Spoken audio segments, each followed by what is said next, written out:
Hello and welcome to a sunny Forest of Dean. Yes, while the locations aren't new, this bike is. Yeah, today we're going to be riding what could be the most misunderstood genre of mountain bike. That's right, this is the new Propain Sresh SL, the latest generation of lightweight eMTBs. Ooh! Oh, wait up, wait up.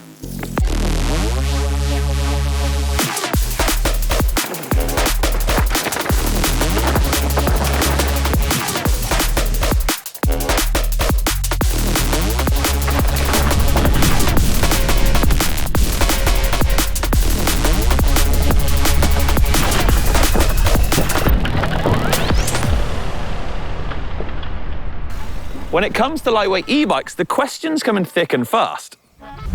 First of all, what's the point? Why wouldn't you just buy a full power e-bike?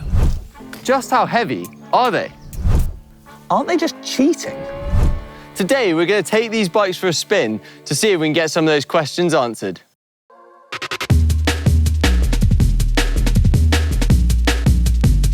Let's talk about the bikes we're going to be riding today. This here is the all-new Propain Sresh SL e-bike. And yes, elephant in the room, inside there, it is indeed hiding a motor. Now I get it. Some of you out there, you're not too keen on e-bikes. Don't worry, e-bikes aren't going to be taking over the channel. They may pop up now and again, but there's plenty of great normal mountain bike content coming your way. But anyway, enough of that, back to the bikes. But let's face it, us as presenters, well, we like riding them, and we know a lot of other people do too. In the right time, the right place, they can be jolly good fun. The Sresh SL is Propain's interpretation of a lightweight enduro eMTB. With 150mm of travel on the rear and 160mm of travel up front, combined with some aggressive geometry, this bike really is designed to tackle all of the gnarliest descents. There are plenty of different build kits to suit different rider styles, but you can also fully customize it on their website too. How lightweight is lightweight? Well, Propain claim that this bike is just over 18 kilos, and bear in mind they claim that that's with proper components, so no lightweight tyres or underpowered brakes to give lower reported numbers. That is out the box, enduro ready, ready to shred. With modern enduro bikes tipping the scales at 17 to 18 kilos, that's not bad considering that this one has a motor and a battery. This bike's got the new TQ HPR 60 motor in it, and as the name suggests, it's 60 Newton meters of torque. Now that puts it kind of below the full power e-bikes, which are normally 85 Newton meters plus. But actually, when it comes to SLs, it's above the average, which is about 50 to 55 Newton meters. It will produce 350 watts of peak power to help you get up those climbs nice and fast. You'll have to work a little bit harder than those conventional full power motors, but it will still get you there with plenty of time. On that note, there's a lovely little control unit right here that has 3 different modes of assistance along with a full color display. Although not as powerful as the bigger motors, it is much lighter, weighing 800 grams less than the Shimano motor in its bigger brother, the Sresh CF. Let's talk battery options now. In my bike, I've got a 360 watt-hour battery. And in mine, I have a 580 watt-hour battery. Now, those of you who are new to e-bikes, that is slightly less than the conventional full power motors, but that does help to save a ton of weight. Yeah, now in both of these bikes, Ferg, you can actually swap the main batteries out. So that could be for a couple of reasons. I could drop the battery out if I wanted to charge it, or if I've, lucky enough, got another one, I want to put more laps in and just pop another battery in there. Yes, and you can add the range extender that you have of 160 watts into my bike, giving yourself a total of 740 watts. Now, that is a lot of extra laps to add to your session. Well, Ferg, e-bikes are great when it comes to bang for buck riding. You get a lot in, right, in a short amount of time. So I reckon an hour of power. That sounds like a mega idea. And seeing as we're on Sresh SLs, let's go for a mad shreshin'. Cue timer. Right, Rich, we're on our way up to the top of the first climb. Yeah, You've got the power hour timer started on the Garmin. Correct. And we are in high mode on our TQ motors, all the way to the top. Mate, I ain't going nothing but high. We're going to hit some old classics here. And you got some new stuff for us, haven't you? I have indeed, yeah. We're going to hit some Forest Dean classics and have a bit of a stretching. High power, high ho! Let's go! Here we go, first run then. GBU. Oh my God. So flat almost off that first one. Oh! Oh my God! They carry speed really well.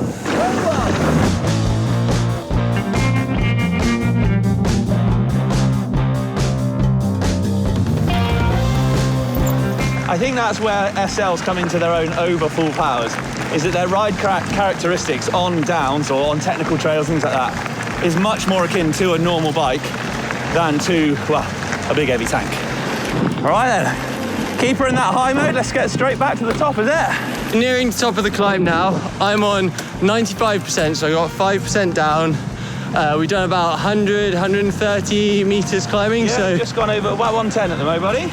Yeah, so we should be, according to this, on for about 1,000 meters vertical. If we can do, obviously, you know, that in the time, then for sure, which on a bike that's lighter powered and, you know, has the slightly smaller battery than its full powered brothers, then that's bloomin' good going.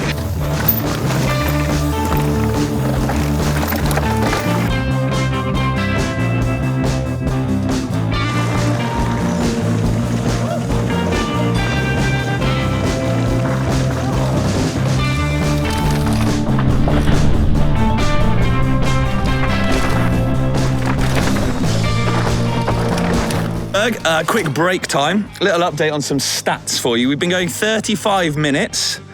Total ascent, 497 meters. I think we can round that to 500. Yeah. It's pretty safe to say. Distance, 8.75k. Now on my bike, I've got 90% of the main battery left, but I've used all of the 160 watt hour That's not extender. bad. That's not bad. I know, and we have been like full gas. What, they didn't call it, so what do they call it? High power. High power. We've been high powering the whole way. How are you looking on yours? So I am at 74%. I've been in high power the whole time. Mine's saying 27 kilometers. So I've got loads of battery left and 500 meters. That's pretty impressive. All right, well, I reckon we could be on for 800 meters out of this, maybe 9. Yeah? Let's find out.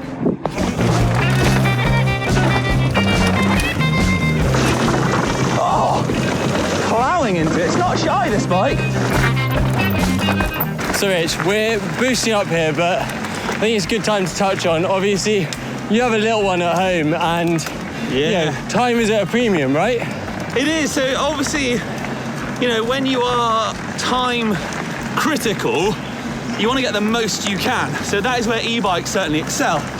And I do still want to ride my normal bike all the time. So I suppose in that sense, SLs bridge that gap between maximizing your time but still getting something that feels like a normal bike.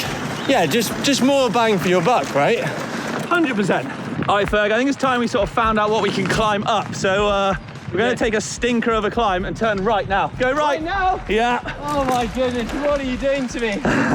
Yeah, now this is a horrendous climb up here. It's incredibly steep. Hey, basically, rather than weaving back up the hill, it goes straight up. So you kind of get a feel for how the bikes climb, their position, the efficiency of the motor. Now I've got Shimano's 1052 12-speed XT on the rear, I believe. Ferg's rocking the SRAM. I'm not gonna lie, I am in first gear because it's still well steep. Yeah, I've ridden up here on a normal bike. It's horrendous. One of the awesome new things you can see on this new TQ system on the LCD screen is not only how much power the motor's putting out, but also how much power I'm putting out. This is really cool because obviously you are a bit more pedal assisted, so it's really good to be able to sort of keep an eye on how much power you're putting out, and yeah, just a useful one for seeing how much total power is going up the hill. Okay, pretty big proper climb done there. So it seems like a good time to talk about how the motor does handle and react to the uphills. Now, obviously, the steeper the uphills, the more people think SLs are kind of affected by it, and to a degree they are, which we'll touch on later on. But actually, the 60 Newton meter motor seemed to handle it pretty good all the way out. It seemed to have enough oomph, and I was sort of pleasantly surprised by this, being a bit weightier guy, which again, we'll touch on weight later on in the video, but how did it feel for you, like the delivery of it, Ferg? Yeah, so I would say like the power delivery is really, really smooth throughout the kind of crank. Each pedal stroke is really, really even in terms of how it brings the power in. It's not too sort of jolty. It's not just suddenly giving you delivery. It's quite gradual, isn't it? It's yeah. not a... Yeah, exactly. So yeah, I think it was really, really smooth. Right, talking of smooth, should we ride some downs? Yeah, I reckon so. Oh, now I remember, it was flat out.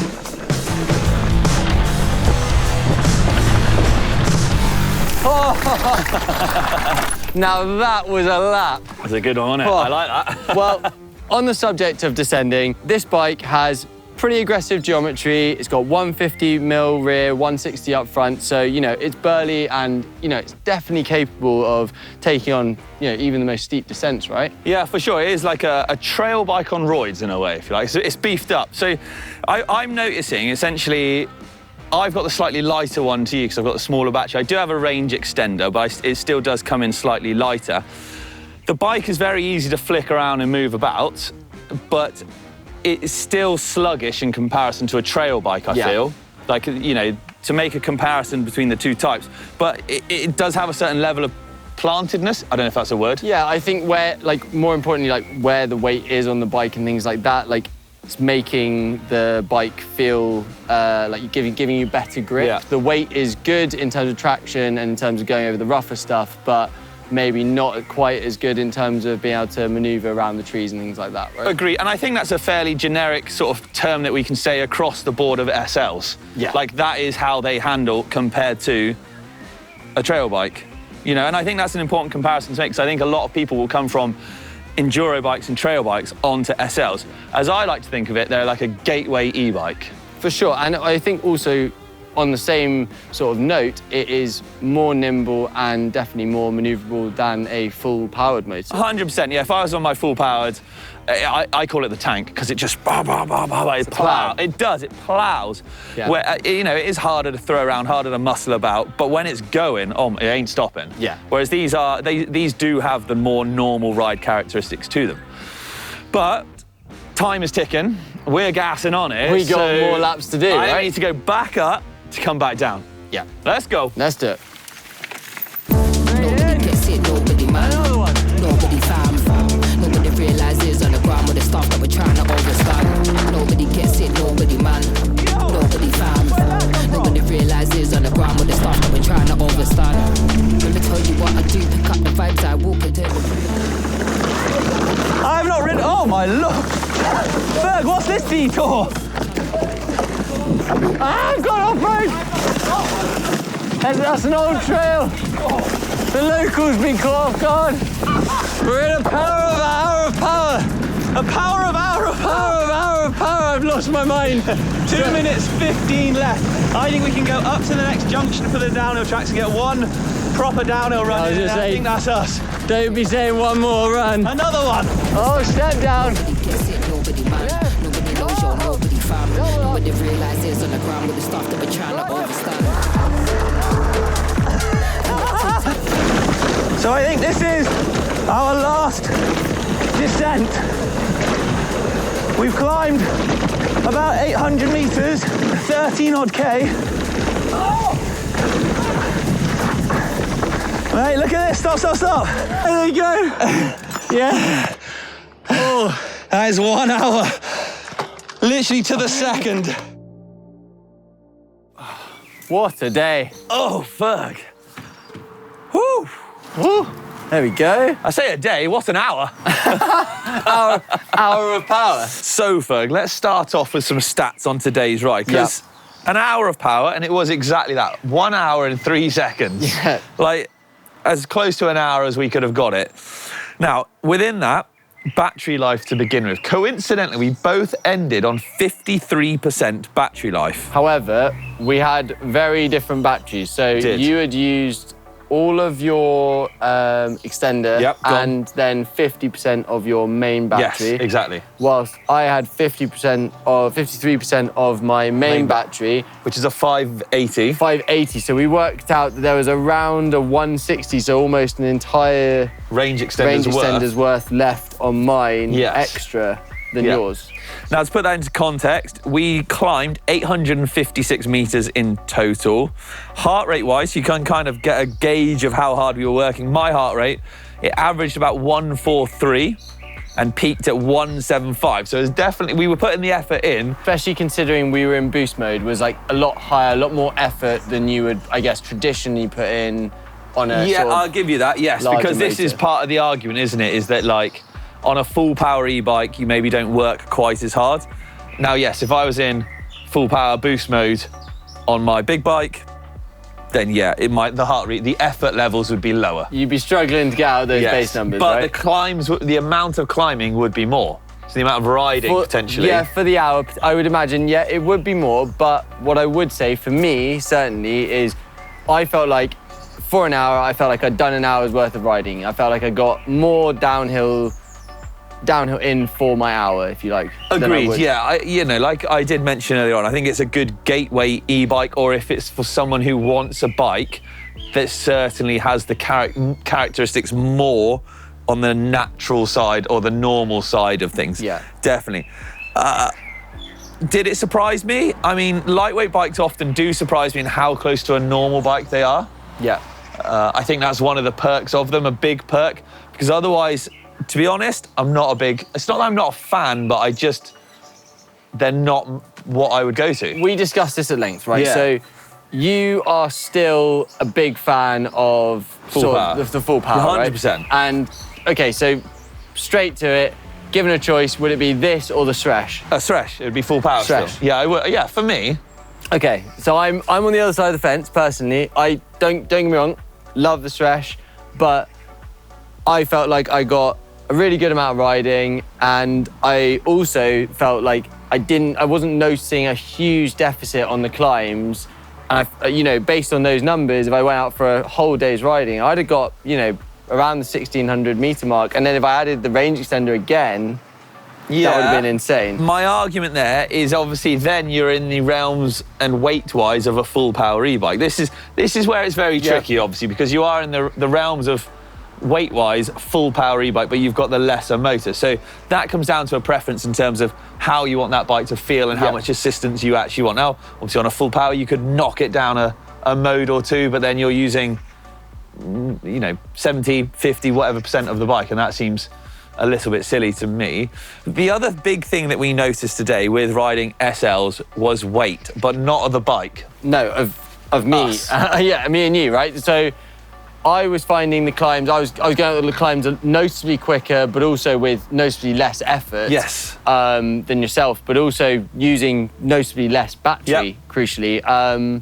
And I would say that is probably maybe the factor that is changing or causing the difference in our perceptions, maybe. Agreed.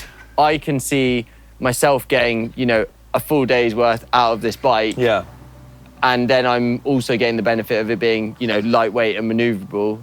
Yeah. Whereas if you got on the same bike, right, you're getting you're just gonna have to work so much harder for the day, and with the range extender, you're not noticing a huge difference in necessarily the maneuverability compared to the Sresh. Agreed. Now, we should obviously clarify, so when it comes down to weight, me, including kit, I'm about 90 kilograms all in, whereas you are, what, 78, we said? 77, 78, yeah. So 12, 13 kilograms difference, which on something that's slimmed down makes much more of a difference. On a full power, it would, that again, sort of that gap becomes closer. But obviously on SLs, that weight difference is far more noticeable. Especially with the torque numbers, right, as well. Yeah. So obviously the lower torque, I'm going to just go up those climbs that much quicker because the bike's not having to work quite as hard, so that torque's giving me more on the ups. Yeah, so, but I did very much enjoy riding it and how playful it was. Yeah. So that's the difference. It was super fun to ride. I mean, obviously I had the sort of more aggressive setup with the coil, and I loved the way it rode on the way down. It was super fun. Yeah, but anyway, what about for you lot watching out there? What do you think of e-bikes? SL, or kind of the lightweight e-bikes, and how that is blurring, should we say, where they used to be 50 Newton meters and now up to 60. The weight's coming down, full power, maybe no e-bike at all. Let us know in the comments down below, eh, Ferg? Yeah. But, thank you very much for watching. It's been an hour power of fun. But until next time, we'll see you later. A bit.